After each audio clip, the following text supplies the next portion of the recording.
Welcome back to Shelly's Simple, Savory, and Money-Saving Thanksgiving Meal. Today I'm going to show you a simple recipe involving green bean casserole.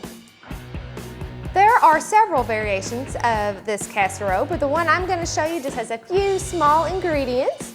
Green beans, of course, cream of mushroom, pepper to taste, French fried onions, and Worcestershire sauce.